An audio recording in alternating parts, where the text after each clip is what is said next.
Philadelphia once shocked the nation with 562 murders in 2021, a record that scarred the city's identity. Even after homicides dropped in the years that followed, the damage was done. The businesses are gone, the neighborhoods hollowed, and the fear still drives people out. Today, we're counting down 10 dangerous U.S. cities Americans are fleeing in 2025 and exposing how crime is unraveling their economies one neighborhood at a time. In Chicago, corporate giants are quietly abandoning downtown towers. In Oakland, entire retail corridors stand gutted after relentless waves of theft. And in Washington, D.C., even as homicide rates ease, the city's finances are collapsing under the cost of fear. Stay with me, because when we reach city number 4, you'll see a crime cost per capita so staggering it rivals the budget of entire nations. And city number 1, it's not the one you expect. But it may be collapsing faster than any in America. This is America's criminal economy, unraveling in plain sight. Philadelphia, Pennsylvania. A city once called the birthplace of American democracy is now living through a very different revolution. One defined by fear, decline, and an economy unraveling.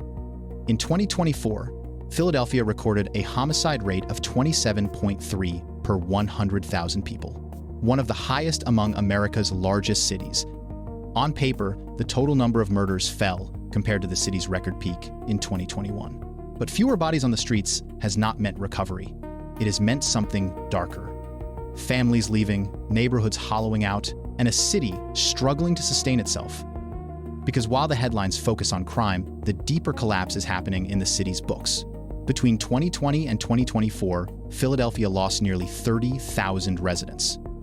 That erosion of the tax base translates into weaker schools, emptier blocks, and less revenue to fund the very police presence, meant to stop the bleeding. Step into Kensington, and you see a crisis laid bare. Once a working-class neighborhood, it has become an open-air tragedy where fentanyl seizures measure in tens of thousands of grams. Police tout shootings falling by more than 50% in a single year. But the question is, falling from what? From a peak so catastrophic that even steep declines leave the streets scarred. Zoom out, and Philadelphia mirrors a pattern echoing across American cities. Crime forcing families to move, those departures shrinking the tax rolls, and shrinking tax rolls, leaving governments too broke to repair the very conditions driving people away. It's not just violence, it's a feedback loop where safety and solvency collapse together. And here is the most haunting number. In 2024, the city budget showed gaping deficits, while office vacancy climbed beyond 1 out of every 5 square feet.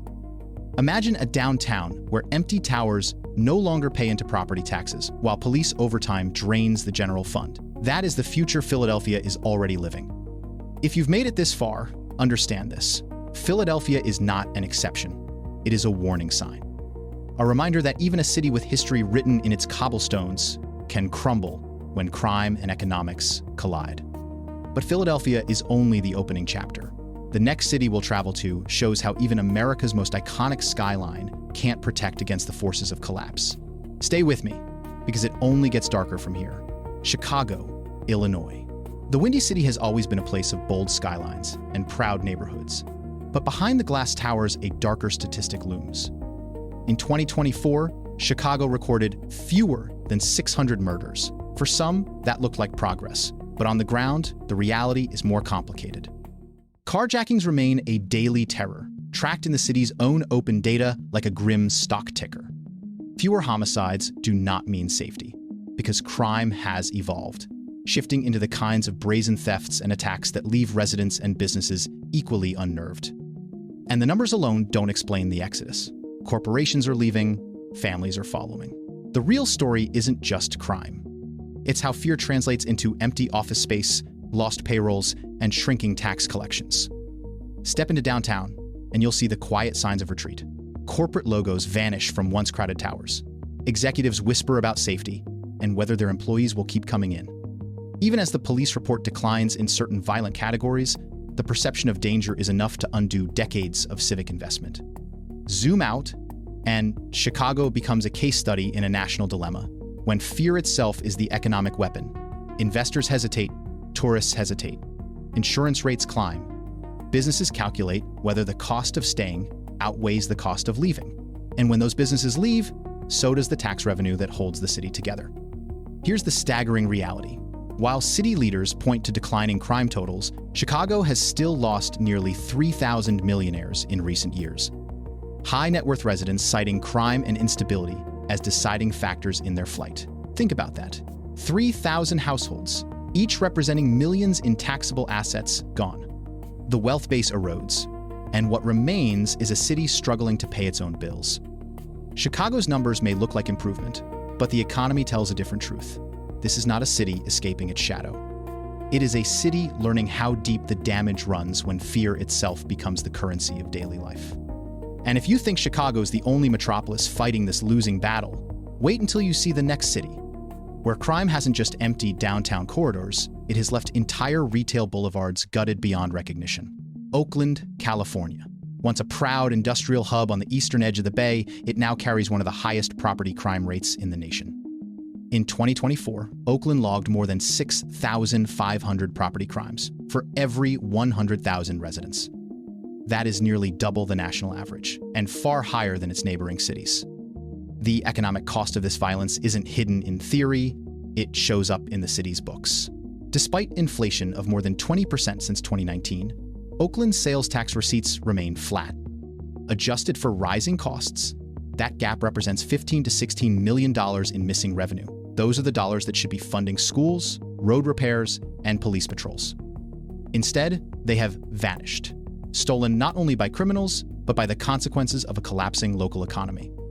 And the deeper collapse reveals itself in empty storefronts. National chains have left, but so have local shops. Each shuttered door a reminder that retail theft doesn't just claim merchandise, it claims entire communities. Walk through downtown or along once vibrant commercial corridors, and the pattern is unmistakable. Security grates cover the windows, graffiti coats the walls. For lease, signs hang for months, sometimes years. Each vacancy feeds another until the street itself feels abandoned. Zoom out, and Oakland is not an outlier. It is a warning for cities across America. When property crime becomes normalized, investment halts. Businesses hesitate to expand. Home buyers hesitate to settle. And insurance companies raise premiums so high that small landlords and shop owners can no longer keep up. This isn't just about crime on a street corner. It's about whether a city can still sustain an economy at all. The most jarring figure comes from Oakland's sales tax ledger. By 2024, collections had still not surpassed pre-pandemic levels, even as prices of goods rose dramatically. In practical terms, that means Oakland's government is collecting less in real dollars today than it was nearly half a decade ago.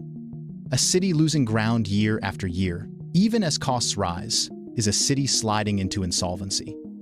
Residents see it every day. A sense that their city is slipping further away, that the numbers on the balance sheets only confirm what they already feel on the sidewalks, a collapse that cannot be spun by official statistics. And yet, Oakland is only part of the story, because the next city shows what happens when collapse isn't measured in tax receipts alone, but in the very capital of the nation itself. Washington, D.C., the capital of the United States. The city built to symbolize stability is now struggling with a crisis it cannot legislate away. In 2024, the homicide rate stood at 27.3 per 100,000 people. That number ranks among the very highest of large U.S. cities. A grim reminder that even the nation's capital is not immune from the violence gripping America. But the greater danger is what those numbers do to the foundations of the economy. In the second quarter of 2025, the district's office vacancy rate hit 20.9%. Nearly 1 out of every 5 square feet of office space in the capital now sits empty. That emptiness does not just mean darkened windows. It means property values falling, commercial taxes evaporating, and a local government forced to borrow more just to maintain essential services. And that is only the surface. Because the collapse here is not measured only in blood or vacancy. It is measured in whether Washington, D.C. can afford to govern itself. City budgets reveal the cost in painful detail. Gun violence drains more than $1 billion annually when you tally policing, prosecution, medical bills, and lost productivity. Every shooting is not just a crime scene. It is an economic crater. And the more of those craters that form, the harder it becomes for the city to fund the very officers and courts meant to contain them. This is where perception compounds the problem. Tourists hesitate. Workers stay home. Potential investors see headlines about record vacancies and rising fear, and they turn their eyes elsewhere. Washington's dual economy, built on government and private enterprise, is now being tested. And when confidence breaks, both pillars weaken. Consider the real estate market. Office vacancy above 20% in the nation's capital was once unthinkable. Today, it is reality. For the district's treasury, that translates into tens of millions of dollars in lost annual revenue. And once that revenue disappears, it does not return quickly, because rebuilding investor trust is far harder than losing it. Residents who remain already feel the burden. They pay higher taxes, they face higher insurance premiums, and they live with the knowledge that every budget cut, every delayed service, is another sign of a city under siege by forces larger than its leadership can control. And yet, Washington, D.C. is not the worst of it. Because on the other side of the country, a city famed for innovation and wealth now faces collapse from a different angle, one where organized retail crime has left entire blocks hollow and office towers stand as empty shells. San Francisco, California. A city once celebrated for innovation and wealth now carries a different distinction, one of the emptiest downtowns in America. By the second quarter of 2025, San Francisco's office vacancy rate reached 34.8%. That means more than a third of downtown office space sits dark, a canyon of empty towers that once symbolized prosperity. Retail tells a parallel story. In Union Square, nearly 22% of storefronts now stand vacant. Along Van Ness Avenue, the vacancy figure soars past 50%. These are not abstract numbers. They are entire city blocks where the economic engine has shut down. And the collapse is not just about who left. It is about who refuses to return. Workers who never came back to the office. Shoppers who avoid corridors plagued by theft. Businesses that quietly decided San Francisco no longer made sense as a place to stay. The scale of organized retail crime here is staggering. High-profile closures in 2023 and 2024 were not anomalies. They were signals that the foundation had cracked. When national chains pull out, local stores soon follow. Each departure strips away more tax revenue, leaving the city budget weaker and less capable of funding recovery. This is the point where perception becomes permanent. Investors label downtown as unsafe. Tourists reconsider where to spend their dollars. Landlords face falling property values, yet rising insurance premiums. The spiral feeds on itself. Fewer tenants mean fewer services, and fewer services make it even harder to lure anyone back. The jaw-dropping figure is this. San Francisco's downtown vacancy rate is now higher than it was during the financial crisis of 2008. That collapse nearly bankrupted cities across the country. Today, San Francisco's empty towers represent billions of dollars in lost property value and tens of millions in missing annual tax revenue.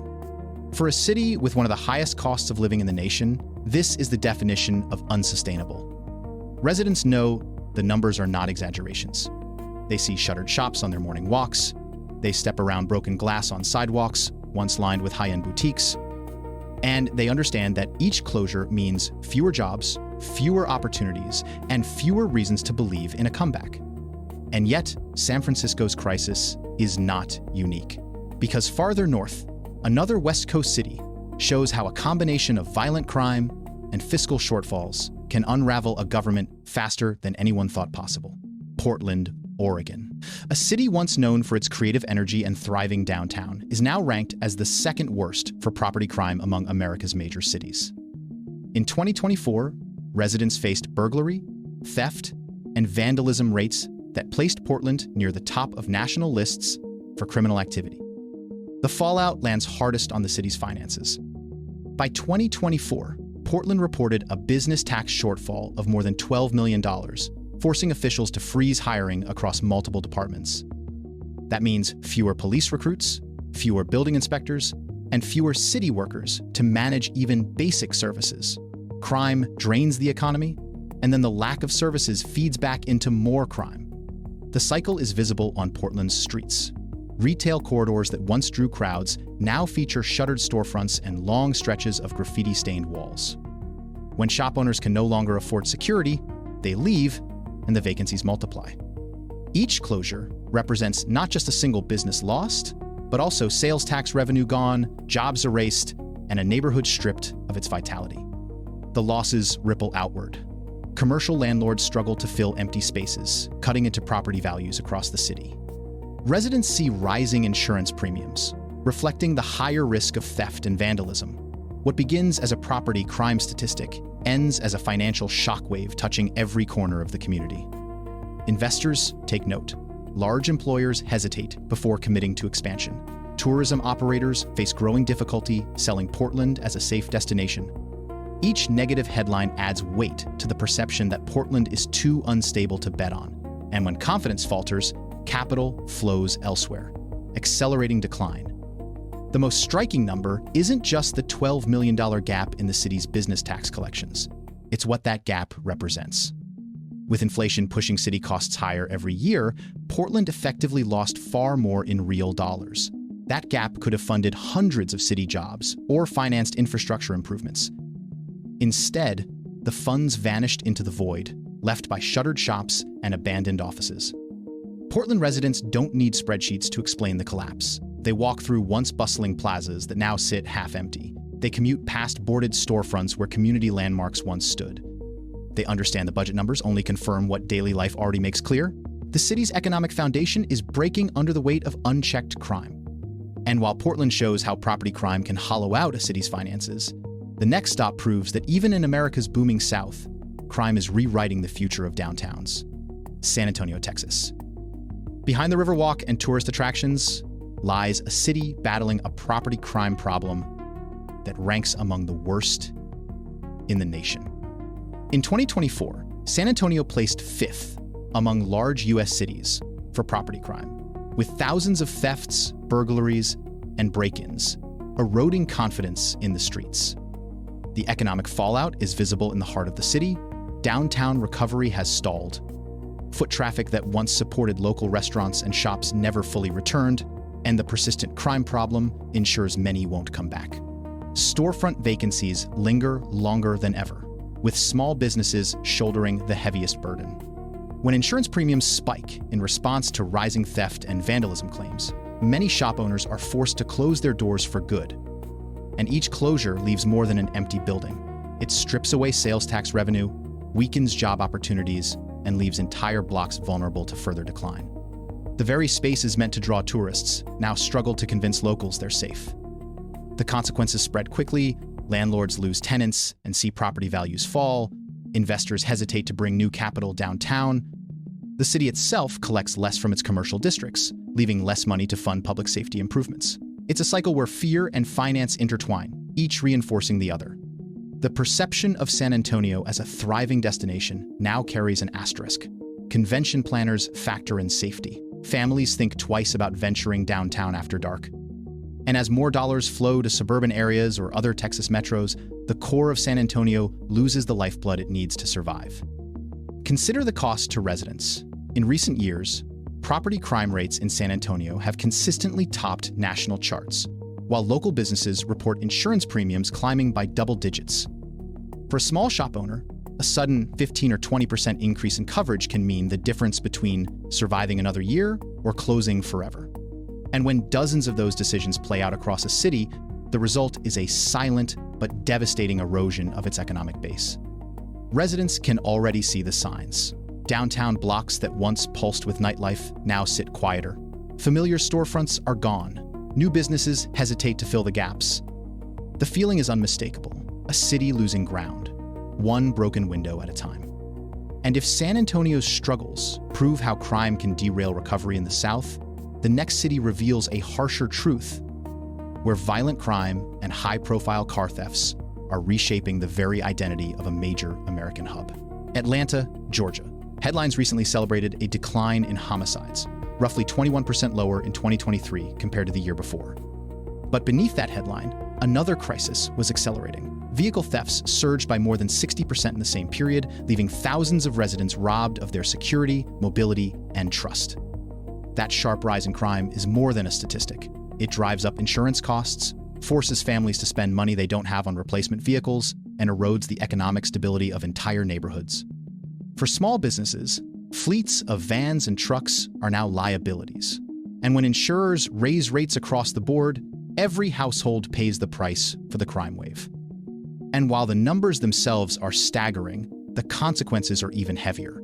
Because this is not just about 1 year of data, it's about what happens when crime reshapes how people think about a city. Whether to live there, invest there, or leave. Atlanta's downtown corridors tell the story. Boarded windows sit alongside high-rise developments, a visual reminder of progress colliding with decay.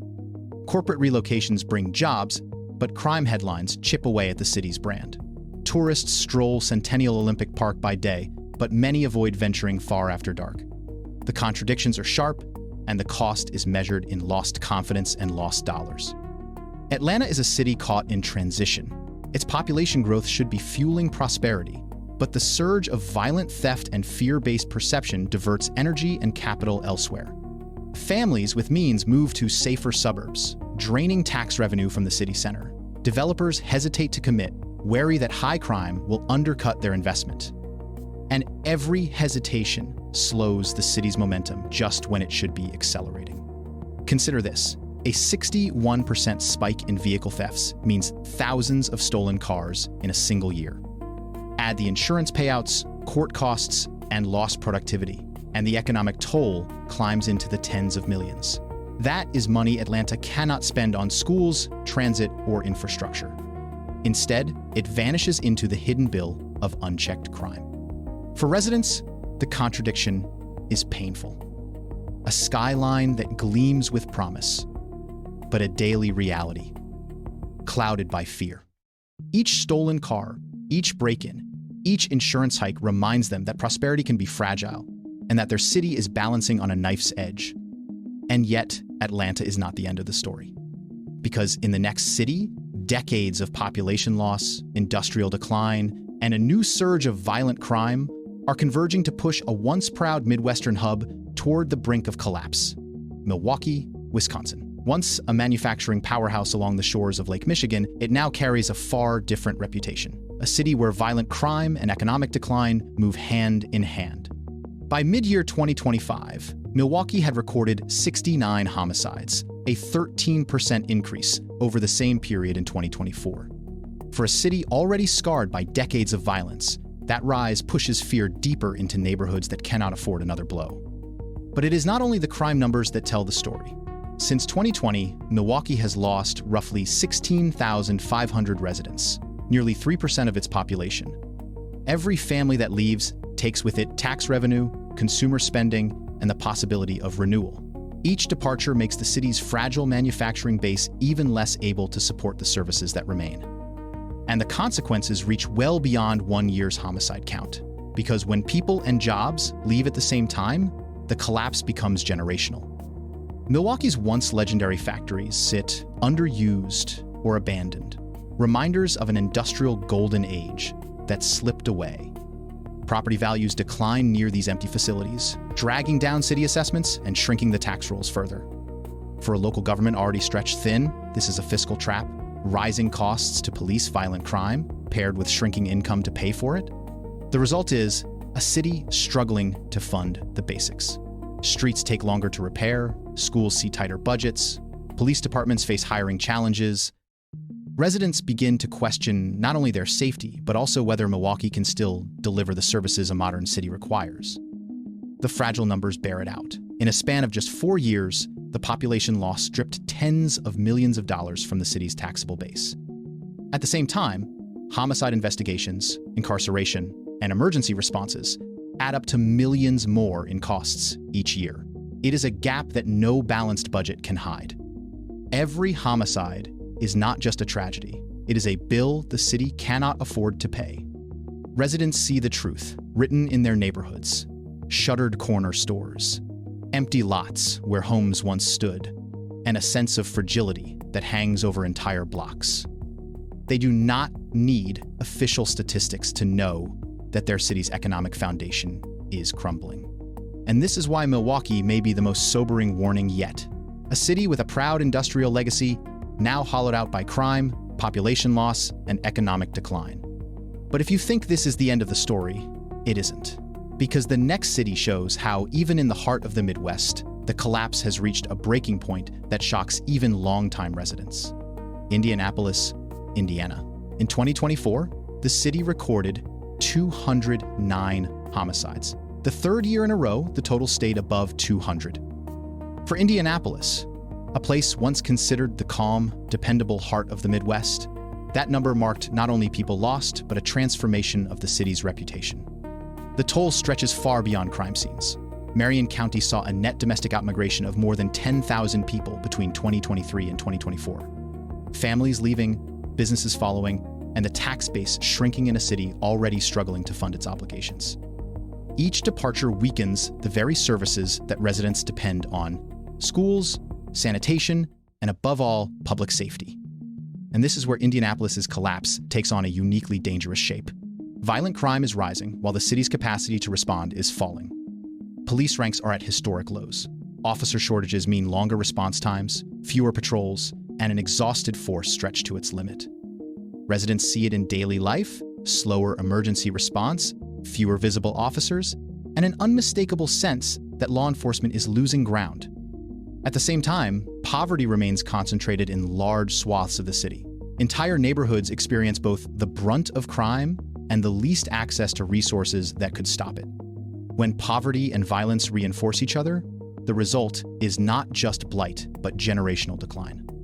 Businesses hesitate to invest, insurers raise premiums, and homeowners see their property values stagnate or fall.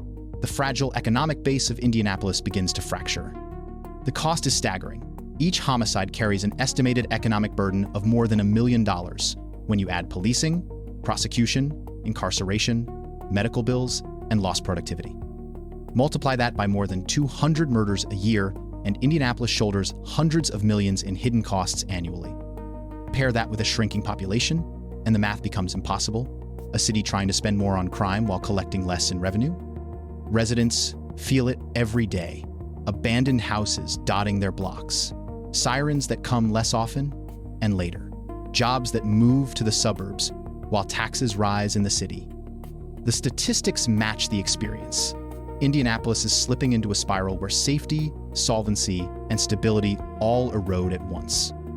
And that is why Indianapolis stands as the most devastating example in this story. Because if the heart of the Midwest, the city built on steady manufacturing, steady families, and steady growth, can be pushed into crisis by crime, poverty, and flight, then the unraveling of America's cities is far from over. From Philadelphia's hollowed neighborhoods to Indianapolis's unraveling core, the pattern is unmistakable. 10 American cities, each with its own story of rising crime, vanishing tax bases, and neighborhoods stripped of stability. Together, they form a single warning. The collapse is not isolated, it is spreading. We saw it in Chicago, where carjackings unsettle families and corporations quietly retreat. In Oakland and San Francisco, where theft and vacancy turn entire boulevards into empty shells. In Washington, D.C., where even the capital struggles to keep its finances intact. In Portland, where property crime drains millions. In San Antonio and Atlanta, where fear rewrites the future of booming regions. In Milwaukee, where industrial decline bleeds into population loss. And in Indianapolis, where violent crime and outmigration converge to push a Midwestern hub toward the edge. This is America's criminal economy, and it is unraveling city by city. If you want to understand where the collapse spreads next, subscribe now and join us for the next chapter. The story isn't finished. It's only getting darker.